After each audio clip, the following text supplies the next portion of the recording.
Welcome, my dear students. তো এইটো ক্লাছত আমি কণ্টিনিউটি ইন এন ইণ্টাৰভেল এই কথাখিনি ডিছকাছ কৰিম। মই আছামিছত ক'ব লাগিব, কিছুমান ষ্টুডেণ্ট আমাৰ আছামিছ মিডিয়ামৰো আছেতো, সেইকাৰণে আছামিছতো কৈ যাম, ইংলিছতো কৈ যাম। তোমালোকে অলপ ভালকৈ এটেনশ্যন দি চাবা। তো কণ্টিনিউটি ইন এন ইণ্টাৰভেল, অন্তৰালত অবিচ্ছিন্নতা। তো কণ্টিনিউটি ইন এন ইণ্টাৰভেল, ইণ্টাৰভেলটো আমি কি গম পাইছিলোঁ, মনত আছে নিশ্চয় interval. So' we have 4 intervals. So one of the interval is called the closed interval, one of the interval is called the open interval, one of the interval is called semi-closed, and one of the interval is called the semi-open. So these are the 4 intervals. এই 4টা intervals আমি জানো। এতিয়া in ইণ্টাৰভেলটোৰ ভিতৰত function এটা continuity কেনেকৈ check কৰিব লাগে বা কেতিয়া হয়, এই কথাটো আমি শিকিব লাগে। So interval mean it is a section of real line. এটা রিয়েল লাইনৰ কোনোবা এটা পাৰ্টক কয় interval. That mean subset of a real line. Set mean there are some points. এতিয়া বহুতটা পইণ্টছ লগ লাগি একোটা ইণ্টাৰভেলছ হয়। এতিয়া ইণ্টাৰভেলৰ ভিতৰত যদি কোনো এটা ফাংচন কণ্টিনিউৱাছ প্ৰুভ কৰিব লাগে বা ইণ্টাৰভেলৰ ভিতৰত যদি কোনো এটা ফাংচন কণ্টিনিউৱাছ হ'ব লাগে, তেতিয়াহ'লে কি হ'ব লাগিব? When a function is continuous in an interval, সেই টপিকটো আমি ইয়াতে ডিছকাছ কৰিম। তো first of all continuity in an open interval, এইটো টপিক চাবা। Continuity in an open interval মানে মুক্ত অন্তৰালত ফলনৰ অবিচ্ছিন্নতা। So a function fx is said to be continuous in AB if and only if it is continuous at each point of the interval AB. Interesting. So এটা ইণ্টাৰভেলৰ প্ৰতিটো পইণ্টত যেতিয়া function এটা continuous হ'ব open ইণ্টাৰভেলটোৰ ক্ষেত্ৰত, in case of open interval, if the function is continuous at every point of the ইণ্টাৰভেলটোৰ ভিতৰততো huge number of points are there, and if the function is continuous at each and every point of the interval, then the function is said to be continuous. সেই কথাটো আমি গম পালোঁ। চ' আৰু এটা interesting কথা, the open interval we do not know' the beginning and the end point of an open interval. Open ইণ্টাৰভেলৰ আমি বিগিনিং পইণ্ট আৰু এণ্ড পইণ্ট, ষ্টাৰ্টিং পইণ্ট আৰু ফিনিচিং পইণ্ট আমি গম নাপাওঁ অপেন ইণ্টাৰভেলত। এইটো তোমালোকে নিশ্চয় জানা। চ' যেতিয়া ফাংচন এটা অপেন ইণ্টাৰভেলত কণ্টিনিউৱাছ হ'ব লাগিব, তেতিয়াহ'লে ফাংচনটো ইণ্টাৰভেলটোৰ চবকেইটা পইণ্টতেই কণ্টিনিউৱাছ হ'ব লাগিব, চবকেইটা পইণ্টতেই। Next, continuity in closed interval. Closed ইণ্টাৰভেলত কেতিয়া কণ্টিনিউৱাছ হ'ব? ক্ল'জড ইণ্টাৰভেলত কিন্তু আমি জানো the beginning and the end point, we know' the beginning and the end point of a closed interval. কোনো এটা ক্ল'জড ইণ্টাৰভেলৰ বিগিনিং পইণ্টটো আমি জানো, এণ্ড পইণ্টটো আমি জানো। So' in that case it is slightly differ from the previous one, অলপমান বেছি বেলেগ। So' what is the difference? You see here, the function fx is said to be continuous in the open interval AB closed interval AB যদি continuous হ'ব লাগে, তেতিয়াহ'লে first of all the function should be continuous in the open interval. মানে closed ইণ্টাৰভেলৰ সেই last point দুটাৰ বাদে বাকী যিমান পইণ্টছ আছে তাৰ ইনক্লুডেড, এ আৰু বিৰ ইনচাইডত, তাৰ মাজত যিমানবিলাক পইণ্টছ আছে চবতেই কণ্টিনিউৱাছ হ'ব লাগিব ফাৰ্ষ্টত। তাৰপিছত কি হ'ব লাগিব? এই যে ইণ্টাৰভেলটো তোমাৰ থাকিল, অলপমান ইয়াতে চাবা, ইণ্টাৰভেলটো থাকিল, this is the point A আছে, this is the point B, লক্ষ্য কৰিবা। তো this is the closed interval, this time closed interval. First of all মই কি কৈছোঁ যে excluding A and B, A আৰু বিক বাদ দি পেলাই এই ইনচাইডৰ যিমানবিলাক পইণ্টছ আছে চবতে সি কণ্টিনিউৱাছ হ'ব লাগিব, মানে the function should be continuous in the open interval. And then for this gap, এই গেপটো মেইনটেইন কৰাৰ কাৰণে, মানে ইয়াতেও যেতিয়া কণ্টিনিউৱাছ হ'ব লাগিব, তুমি মন কৰিবা ফাংচনেল ভেলু সেইটো হৈছে এফ এ, ফাংচনেল ভেলু হৈছে এফ এ। সেই ভেলুটো যদি ৰাইট হেণ্ড লিমিটৰ ইকুৱেল হৈ যায়, তেতিয়াহ'লে ৰাইট ছাইডৰ পৰা কণ্টিনিউৱাছ হ'ব ফাংচনটো। সেইকাৰণে লিখিছোঁ limit x tends to a plus f x, the right hand limit equal to the functional value at that point. If this two values are equal, then we know' that the function is continuous from right ছাইডৰ পৰা continuous. সেইকাৰণে for that for the continuity at the closed interval to continuous হ'ব লাগিলে open interval continuous, then it is continuous from right side পৰা হি continuous হ'ব লাগিব at that point, at the end point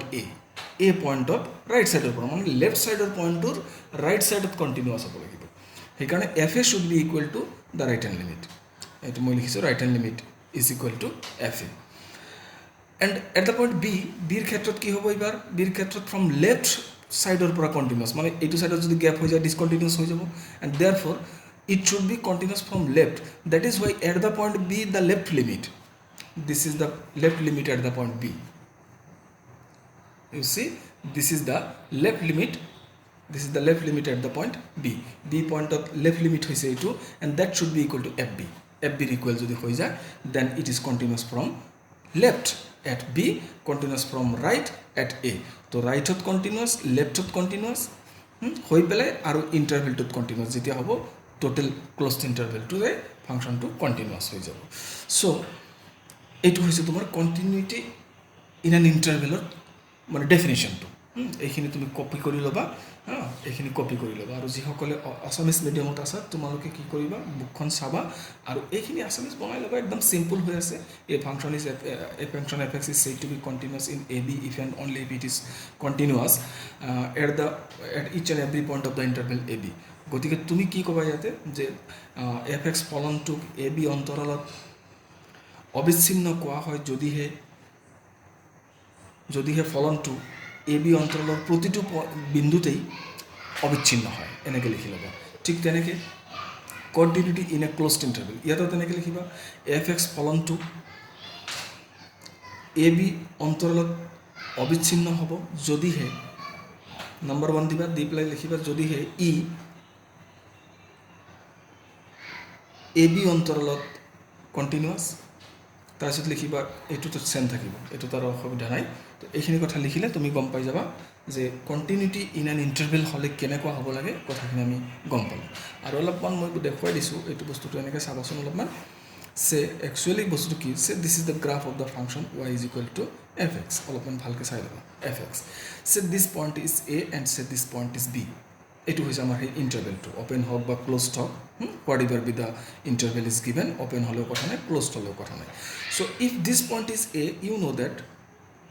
on the graph of the function this point is fa, এটো তোমালোকে জানা। if this point is b on the graph of the function, ফাংশনটোৰ গ্ৰাফত এইটো point হ'ব fb, এইটো কথা তোমালোকে জানা, fa and fb। এতিয়া fa পইণ্টটো এই গ্ৰাফটোৰ ওপৰত fa পইণ্টটোৱে যিখিনি কথা বুজাইছে সেই পইণ্টটো আৰু তাৰ ৰাইট হেণ্ড লিমিট যদি ইকুৱেল নহয় তেতিয়াহ'লে গ্যাপ হৈ যাব। ৰাইট হেণ্ড লিমিট যদি ইকুৱেল নহয় সি গ্ৰাফটো ওপৰেদি গুচি যাব নাইবা তলেদি গুচি আহিব, হৈ গ'ল না ডিসকণ্টিনিউৱাছ। সেইকাৰণে ক্ল'জড ইণ্টাৰভেলত যদি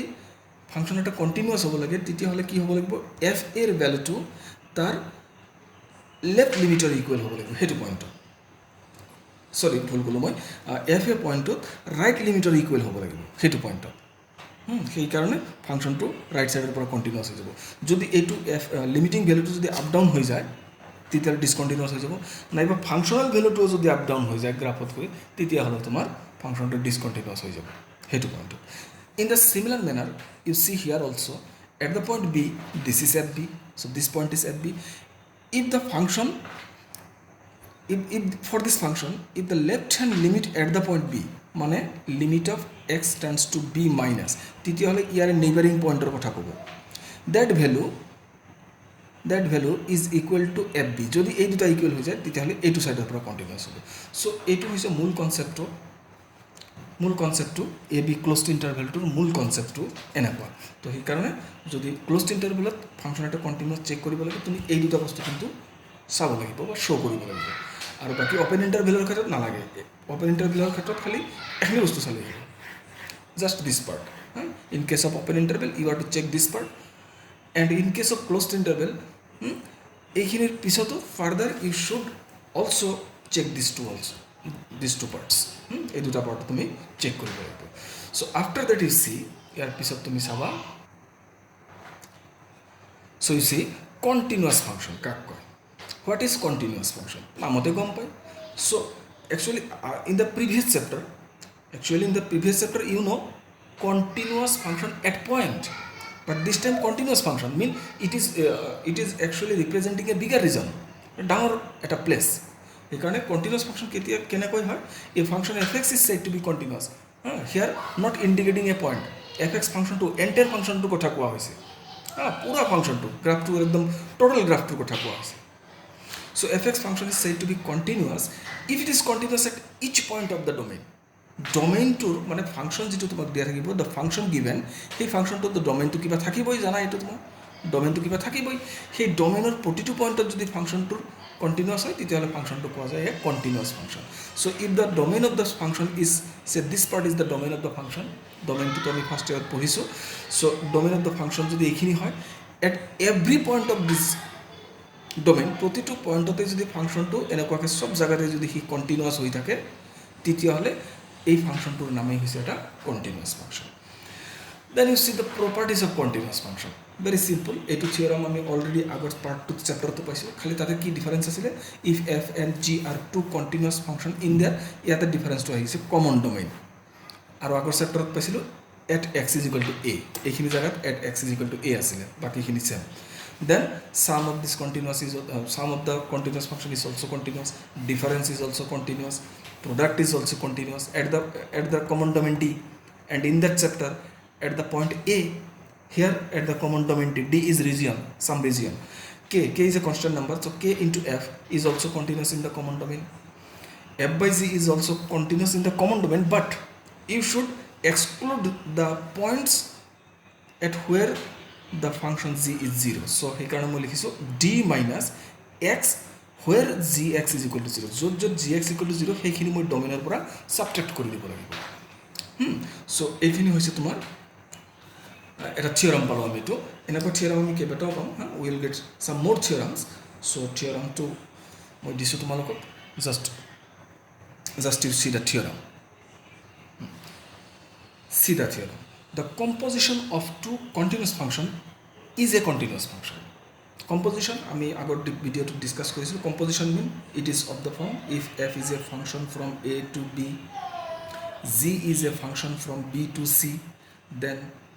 the composition of g and f is denoted by g of f. It is a function from a to c, মই ডিছকাছ কৰিছিলোঁ আগৰ ক্লাছটোত, a to c, and it is defined as g o f of x should be equal to g fx. It was the definition too. So ইয়াতে কি কোৱা হৈছে, the composition of two continuous function is a continuous function, mean if this is a continuous function, if this is a continuous function, then g of f, composition of these two continuous function is again a continuous function in the domain, মানে respective domain, ইয়াৰো কিবা থাকিব ইয়াৰো থাকিব। আৰু এটা কথা, g of f is not always defined, এইটো কেতিয়া ডিফাইন্ড হয় আমি এই চেপ্টাৰটোত শিকিম আমি, ফাংচন চেপ্টাৰটোত। সদ্যহতে তুমি খালি জানি থোৱা G O' F is a function from the domain of A to the ক'ৰ ডমেইন অফ বি, ক'ৰ ডমেইন অফ চি জি। তো ডমেইন এফৰ ডমেইনৰ পৰা জিৰ ক'ৰ ডমেইনলৈকে যিটো ফাংচন থাকিব সেইটো হৈছে তোমাৰ composition of the function f and g. তো এইটো হৈছে তোমাৰ এটা থিয়ৰম। ইয়াৰ প্ৰুফছবিলাক, the proofs are not necessary, it is not in your book also', এইটো বুকতো নাই, এই বস্তুটো মানে ইয়াৰ প্ৰুফটো বুকতো নাই, গতিকে এইটো বুকতো নাই মানে এইটো কোৰ্চতো নাই, লিখাই আছে তাতে, it is beyond of your course. Just you should know' the theorem, composition of two continuous function is again a continuous function. আৰু বাকী আগৰ থিয়ৰমছবিলাক সেইবিলাকতো একদম চিম্পল, এনেও প্ৰুফবিলাক এক্সামত নাহে, তুমি খালি জানিব লাগে sum of two continuous function is continuous, এনেকুৱা sum of two continuous function is continuous, difference is continuous, function is continuous, product of continuous function is continuous, division of continuous function is continuous under certain condition, provided at a condition লাগিব। আৰু ইফালে আমি গম পালোঁ যে composition of two continuous function is also continuous, this. Okay, then you see the next theorem. See the theorem. If f is continuous in its domain D, then modulus of f is also continuous in the same domain D. এইটো প্ৰুফটো এক্সামত set কৰিব পাৰে, গতিকে মই প্ৰুফটো কৰাই দিছোঁ। F is continuous in is domain D. আচ্ছা, এটা কথা তোমালোক এইটোতো নোট হিচাপে মই জাষ্ট লিখি দিছোঁ, এইটো আচলতে প্ৰিলিমিনাৰী, এইটো আমি জানোৱেই কথাটো, জাষ্ট মই লিখি দেখাই দিছোঁ যে মোড অফ এফ এক্স এইটো and mod of f x এইটো this two things are similar same এই দুটা কথা একেই বুজা হা তাৰমানে জেনেৰেলি এনেকুৱাকৈ লিখে একচুৱেলি হা যেনেকুৱাকৈ চাইন খালী চাইন লিখিলেতো ফাংচনটো পূৰা নুবুজা যদি লিখিব লাগে তেতিয়াহ'লে মই লিখিব লাগিব এনেকুৱাকৈ চাইন ফাংচন এনেকৈ লিখিলে চাইন ফাংচন কিন্তু চাইনক যদি মই মেথমেটিকেলি লিখিব খোজোঁ চাইন এক্সেই লিখিব লাগে তো সেইকাৰণে চাইনততো মডুলাছ দিয়া নাযায় না তো এইটো এনেকৈ লিখা হয় তো ঠিক তেনেধৰণৰ কথা ইয়াতো চ' এইটো মিনিং আৰু এইটো মিনিং একে গতিকে এইটোৰ কথা আমি চিন্তা কৰিম এনেকৈ ভাবিবা চ' দিছ টু থিংছ আৰ ইকুৱেল তো এতিয়া আমি প্ৰুফটোত আহিম চ' কুৱেশ্যনটোত কি কৈছে যে F is A continuous function সেইকাৰণে মই এটা আৰ্বিট্ৰেৰী পইণ্ট এতিয়া এটা পইণ্ট দিয়া নাই in this types of problems always you are to take an arbitrary point সদায় এটা আৰ্বিট্ৰেৰী পইণ্ট ল'ব লাগিব so' first of all you take let x is equal to a b any B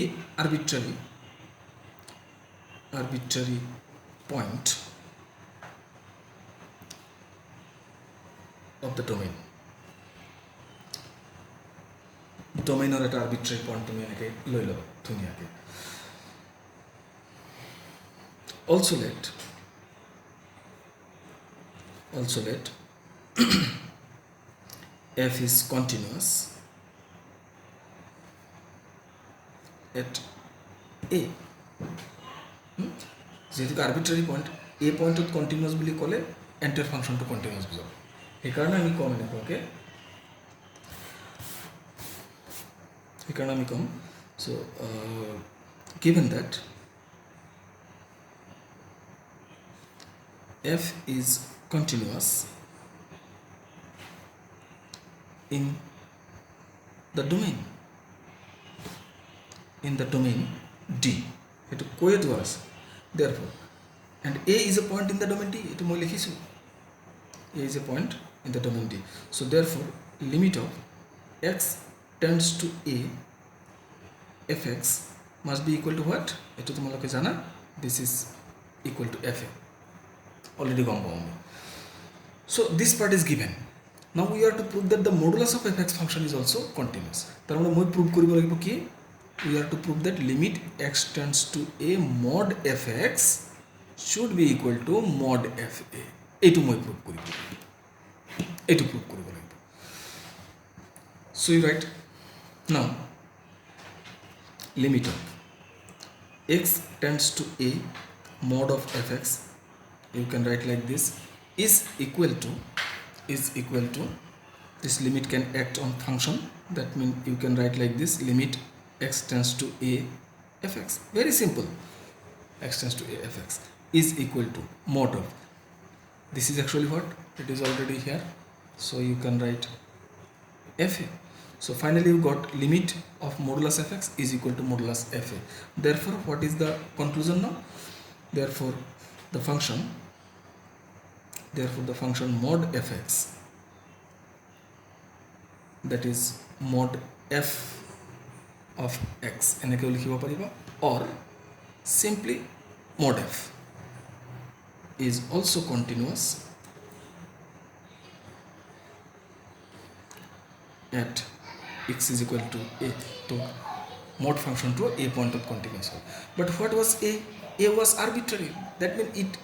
it can be any point of the domain so any point of continuous mean entire domain of continuous so that line should be written here so but x is equal to a was arbitrary point of the domain D arbitrary point of the domain D so the function mod f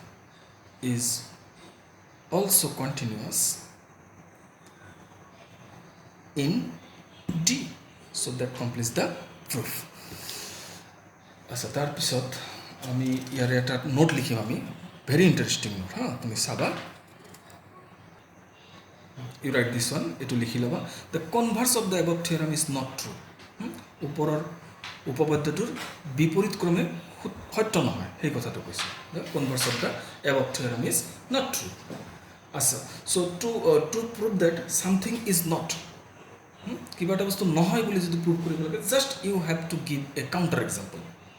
তো মই ইয়াৰে counter এক্সাম্পলটো দি দিছোঁ ধুনীয়াকৈ so' for example you write for example ধুনীয়া example এটা দি দিছোঁ মই ফৰ এক্সাম্পল যে f x is equal two say it is equal to 1 simple one constant function if condition to মই লিখিছোঁ say if x is belongs to the set of integer z and say this is equal to -1 if এইবাৰ condition to মই লিখিছোঁ x is belongs to non integer mean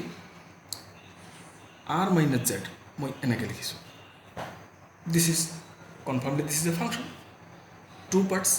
for integral value the value fx is equal to 1 and for non-integral value the fx is equal to -1 so obviously it is a function তো এইটো ফাংশনৰ ক্ষেত্ৰত তুমি অলপমান লক্ষ্য কৰিবা যে this function এইটো যেটো ফাংশন আছে আমাৰ এই ফাংশনটো কন্টিনিউয়াস নহয় কিন্তু this function is not continuous চাবা মই ধুনীয়াকৈ বস্তুটো বুজি পাবা একদম ধুনীয়াকৈ বুজি পাবা চাবা so let x is equal to a আমি নাজানো যেহেতু পয়েন্টটো মোক দিয়া নাই সেইকাৰণে let x is equal to a be an integer এটা এটা ইন্টিজার পয়েন্ট বুলি ভাবিলো মই আরবিট্রারি ইন্টিজার পয়েন্ট হ্যাঁ so you may write arbitrary Asomiya student যিবিলাক আছে আসামিজ মিডিয়ামৰ আৰবিট্ৰাৰি মানে স্বতন্ত্ৰ অসমীয়াত কৈছে স্বতন্ত্ৰ arbitrary let x is equal to a be an arbitrary integer then just see sincere limit x tends to a minus mean left hand limit the function is fx is equal to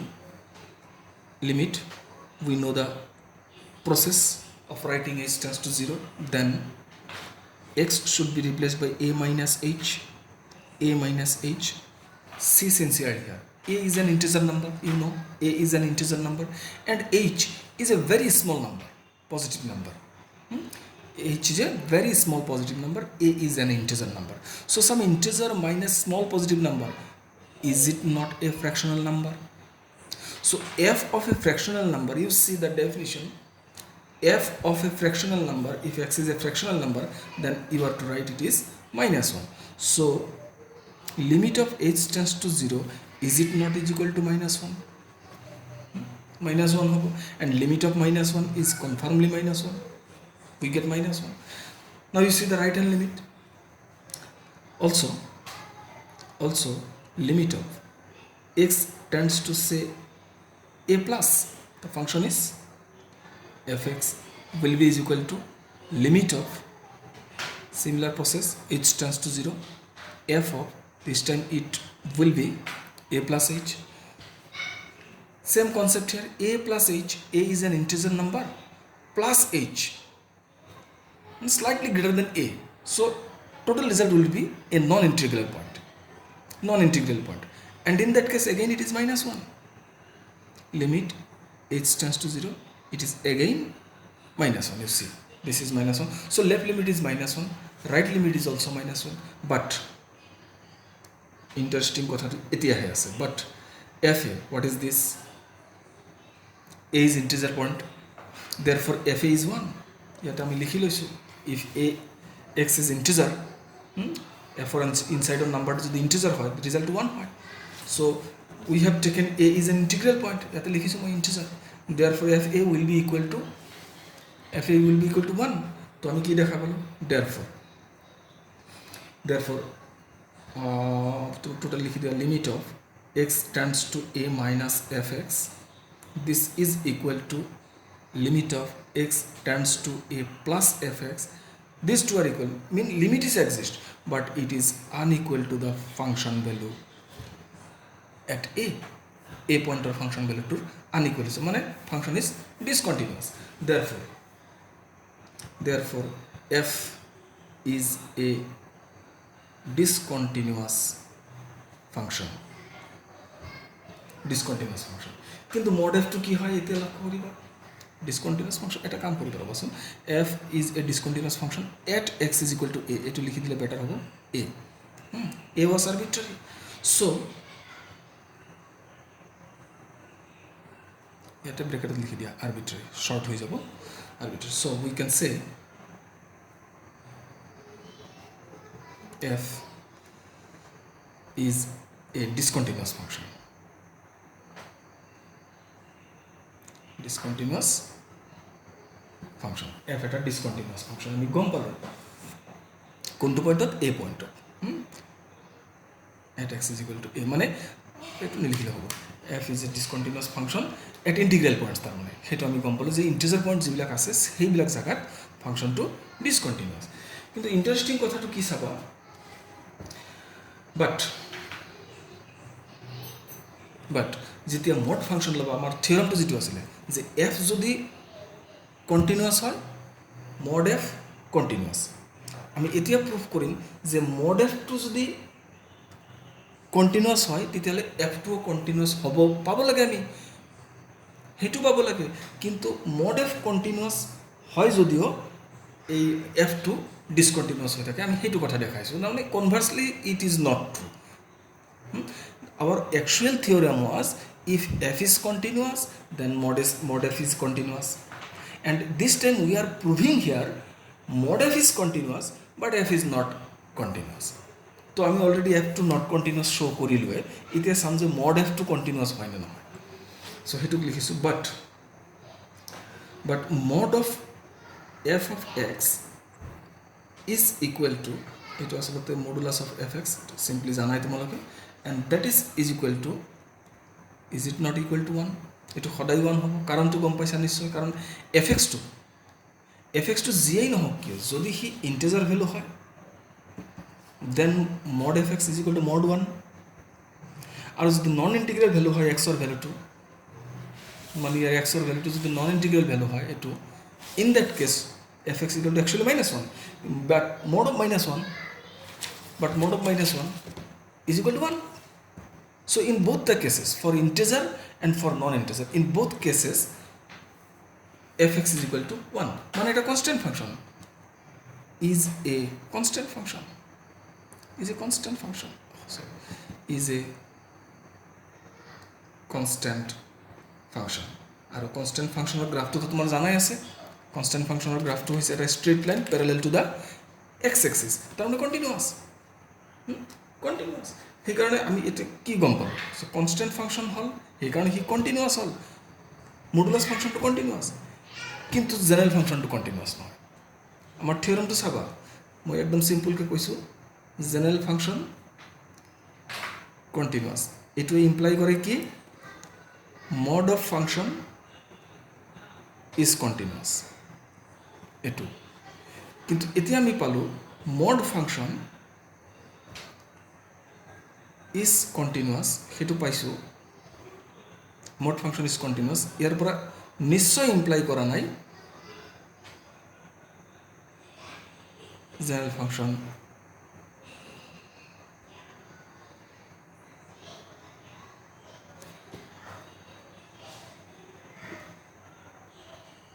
continuous to imply করা নাই so not implies this